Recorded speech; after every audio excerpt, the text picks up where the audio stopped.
बंसीलाल जी। जी मुरली के लिए आगे क्या सोच रखा है आपने? मेरा मतलब कुछ तो सोचा होगा।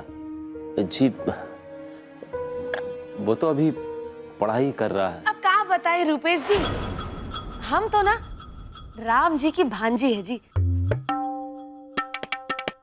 लेकिन आज से पहले पूरी तरह राम जी की कृपा नहीं हुई हम पर। लेकिन आज ऐसा लगता है कि राम जी को अपनी भांजी पर दया आ ही गई है। तभी तो आप जैसे भले मानस से मिलवा दिया हमको। अजी वो चाय नाश्ता का क्या है जी? खाया पिया डकार लिया, ठीक है ना? राम जी की कसम, हमको ना आपसे कुछ और ही विनती करनी थी। कहिए ना गौशाला जी। अब जी वो हमारे मुरली को तो आपने देख ही लिया होगा। अरे कीचड़ में कमल खिला है, कमल, ठीक है ना? दिखता दुबली हड्डी है लेकिन हड्डियों में जोर बहुत है। और ईमानदार तो इतना कि अगर रास्ते पे 1000 रुपए का नोट पड़ा मिल जाए ना तो घर ना लाए, गरीबों में बांट दे। हाँ, अब सब कुछ अच्छा है जी, लेकिन अच्छाई कोई घी तो नहीं ना जिसे रोटी में छुपड़ ले। तो हमारा जो मुरली है ना वो सारे काम कर ले, अगर कोई दे तो। अगर आपकी फैक्ट्री में तनिक कोई नौकरी मिल जाती तो राम जी आपकी बिटिया का कद बढ़ाए।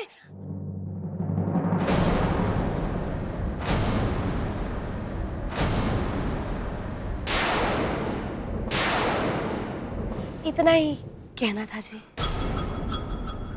इतनी सी बात, ये तो कोई मसला ही नहीं है। हैं?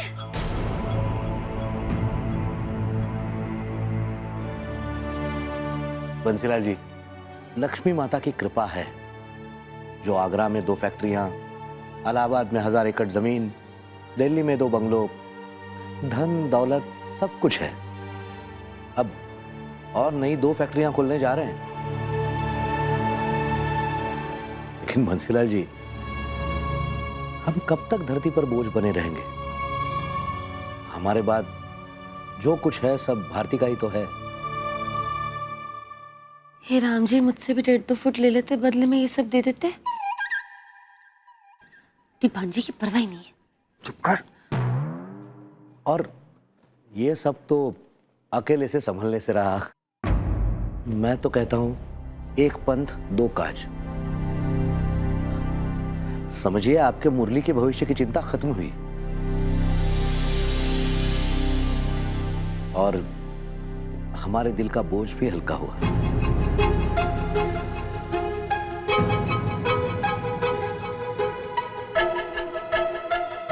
अब जी वो बात कुछ समझ नहीं आई हमको।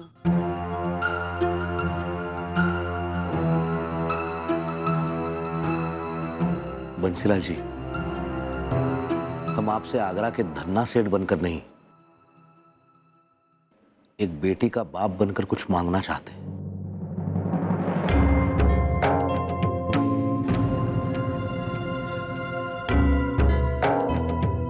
देखिए, आप लोग यहां आए, हम धन्य हुए।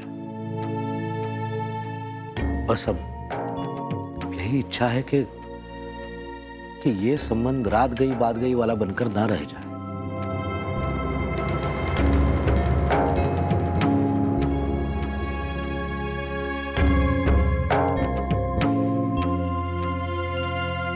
बंसीलाल जी, कोई तो वजह होगी जो कल रात आपके बेटे ने हमारी बेटी को बचाया। आप माने न माने, हम तो इस बात को ईश्वर का इशारा मानते हैं। हम तो यही चाहेंगे कि ईश्वर की मर्जी का सम्मान हो।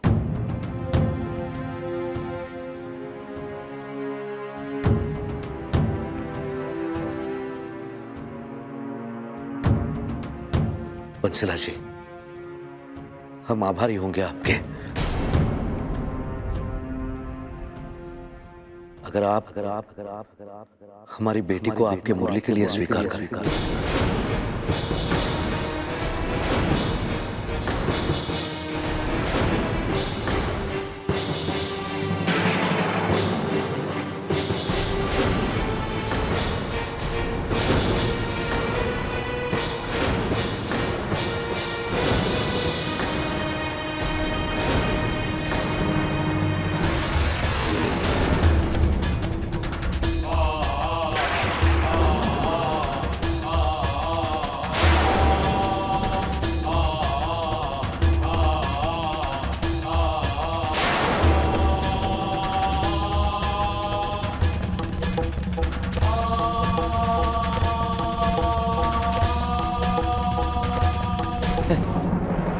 स्वीकार कर ले। आप लोग क्या मजाक कर रहे हैं?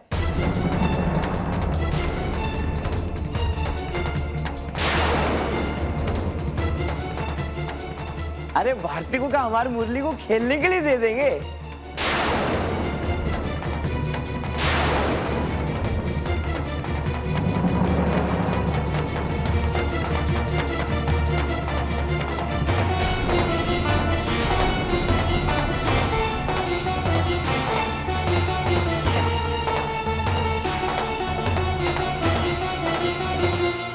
हम क्या कुछ गलत कह दिए?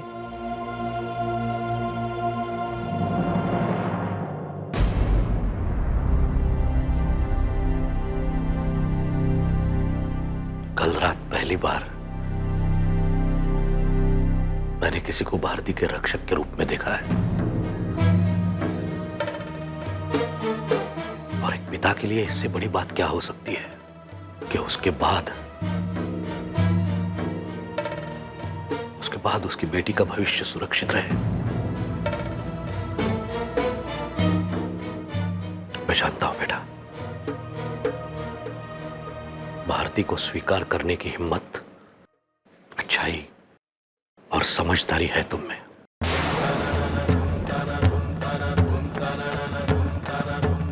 एहसान होगा तुम्हारा अगर तुम और तुम्हारे घर वाले मेरी भारती को अपनी जिंदगी का, अपने परिवार का हिस्सा बनाओ।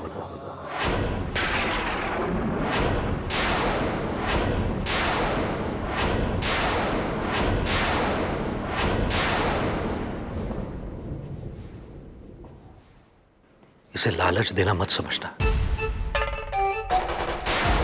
फिर भी कहूंगा कि ये रिश्ता सिर्फ भारती का ही नहीं, तुम्हारा भविष्य भी सुरक्षित करेगा।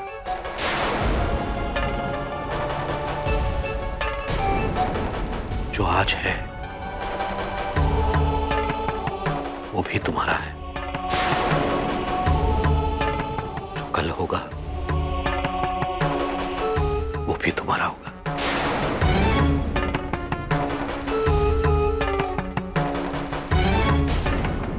यकीन है बेटे, तुम्हारे जैसा हीरा हमारे साथ मिलकर सब कुछ संभाल सकेगा।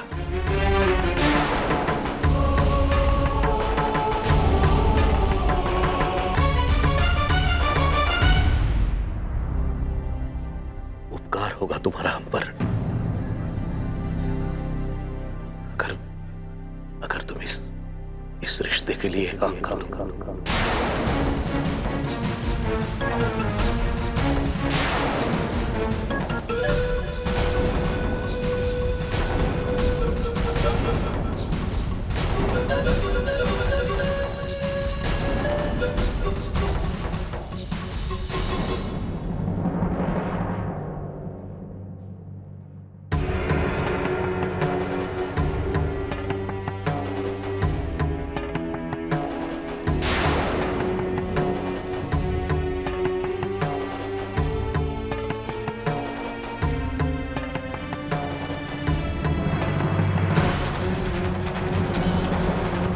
भैया, मुरली, भैया,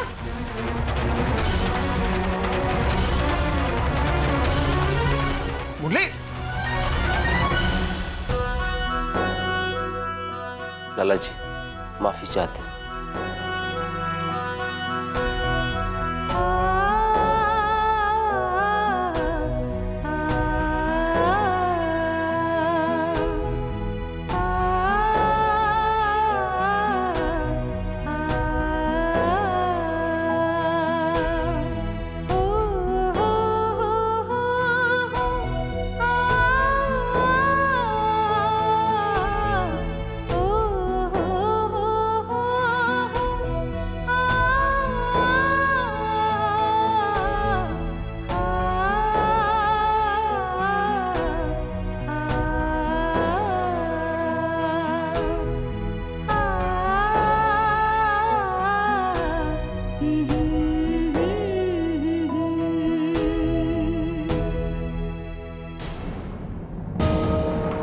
मुरली, मुरली, मुरली बेटा रुक।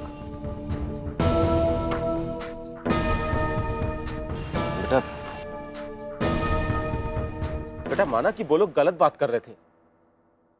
इसका ये मतलब नहीं है कि तुम किसी के घर से भी उठ के तपाक से चले आओ। बाबूजी, हमें तो नहीं लगता कि हम कोई भी गलत काम किए। आप ही बताइए ना, क्या करते हम? बताइए। का पैर छूते का उनके? ये कहते कि वाह सेठ जी बहुत बढ़िया बात की आप। बाबूजी, बोली लग रही थी हमारी। बोली, फैक्ट्री लो, खुद को बेच दो।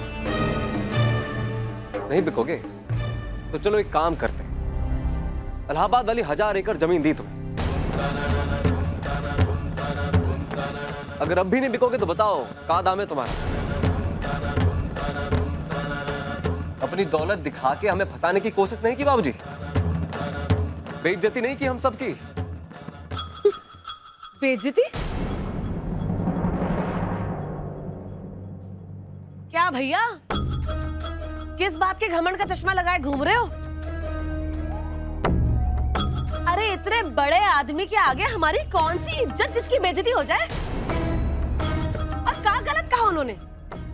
राम जी की कसम, हमको तो लगता है उन्होंने हमको मान दिया है जो अपनी बेटी यहाँ देने की बात कर दी उन्होंने। क्यों? भरी भीड़ में हीरो की तरह उछल कूद के तुम ही तो गए थे ना उनकी बेटी की रक्षा करने, है कि नहीं? अभी उस लड़की को हम इस लालच से नहीं बचाए थे कि उसका बाप हमें अपना दामाद बनाने की सोच ले। अरे किसी भिखमंगे की भी लड़की होती ना, उसके लिए भी हम यही करते भाभी। अरे माना कि उस लड़की के लिए हमारे मन में थोड़ी ज्यादा हमदर्दी है, क्योंकि ईश्वर ने उसके साथ जाति की होगी शायद,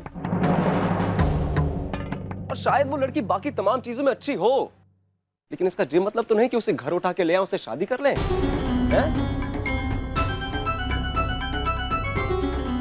अभी उसका अपमान करना, उसकी बेइज्जती करना गलत बात है, लेकिन ये बात भी सच है ना कि वो एक बौनी है।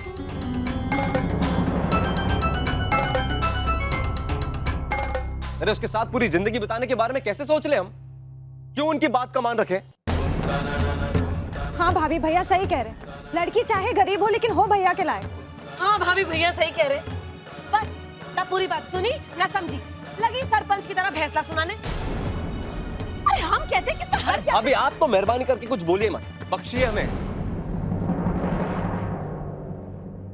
देखिए, हम कह रहे हैं कि इस बारे में घर पे कोई बात नहीं करेगा, बस। और भाभी, इस वक्त हमें ना अपनी पढ़ाई पर पूरा ध्यान देना है। फालतू की बातों से अपना दिमाग नहीं खराब करना हमें।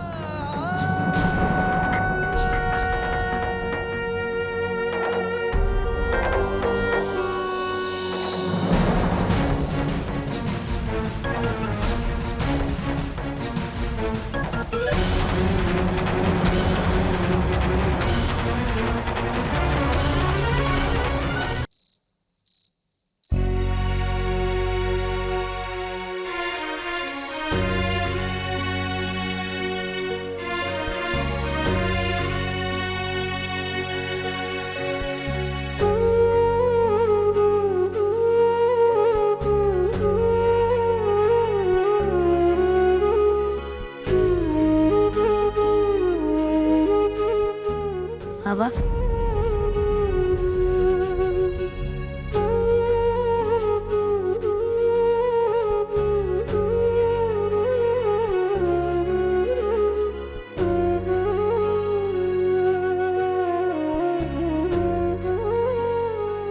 कई रिश्ते आए गए, लेकिन इस बार मुझे पूरा विश्वास था कि इससे बेहतर लड़का तुम्हारे लिए नहीं मिल पाएगा।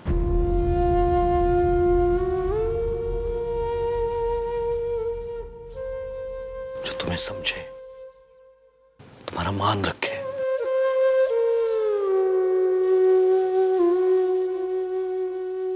माना कि एक कमी हमारी बेटी में है, लेकिन एक कमी उनके परिवार में भी है। सोचा था उनकी पैसे की कमी हम पूरी कर देंगे तो वो बाकी सब भूल जाएंगे, लेकिन ईश्वर चाहता ही नहीं कि हमें कोई खुशी मिले। क्या गुनाह किया है हमने कि हम अपनी बेटी के हाथ पीले होने का सपना तक नहीं देख सकते? दुनिया के हर बाप को यह अधिकार है, फिर मुझे ही क्यों नहीं? क्या हम इस लायक भी नहीं है कि अपनी बेटी को उसकी खुशियां दे सके? बाबा, अब खुद को क्यों दोष दे रहे हैं? तो और किसे दे बेटे?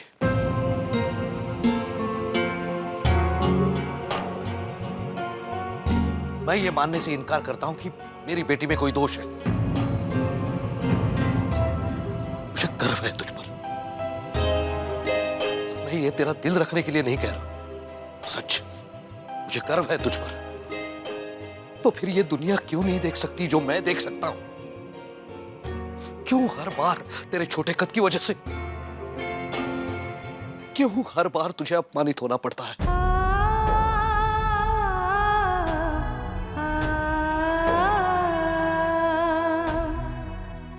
ये सच है बाबा, अब तो हमसे भी बर्दाश्त नहीं होता और हम सबको मानना होगा कि ये शादी हमारी किस्मत में ही नहीं है।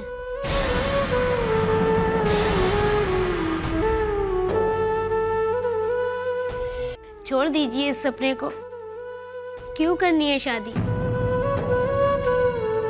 आपने हमें पढ़ाया लिखाया है, इस लायक बनाया है कि हम हर वो काम कर सकें जो दुनिया के आम इंसान करते हैं। मत जिद कीजिए हमारी शादी की बाबा, और अपनी बेटी पर विश्वास नहीं है आपको कि वो अपनी जिंदगी इज्जत के साथ जी सकेगी? कैसी बात कर रही है बेटे? हमने कहा ना, हमें गर्व है तुम पर। शायद दुनिया की सबसे सक्षम है बच्ची हमारी। हमें तुम पर पूरा भरोसा है बेटे, लेकिन इस दुनिया पर भरोसा नहीं है। आज तुम्हारे सर पर हमारी छांव है, इसके बावजूद ये दुनिया तुम्हारा मजाक उड़ाने का, तुम्हें नीचा दिखाने का एक मौका नहीं छोड़ती। आज तो हम इस दुनिया से लड़ लेते हैं तुम्हारे लिए, लेकिन बेटे हमारे बाद किस किस से लड़ेगी, कितना वक्त लड़ेगी? लड़ते लड़ते हार जाएगी, टूट जाएगी। तुझे नहीं जीने देंगे ये। इसीलिए बेटे तुझे ऐसे किसी हाथ में सौंपना चाहते हैं जो तुम्हारे लिए दुनिया से लड़ जाए, तेरा सहारा बने, तेरा साथ दे। अपने बाप की इस मजबूरी को समझो बेटे।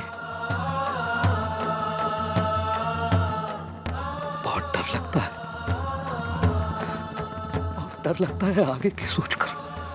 इस डर को समझो बेटे।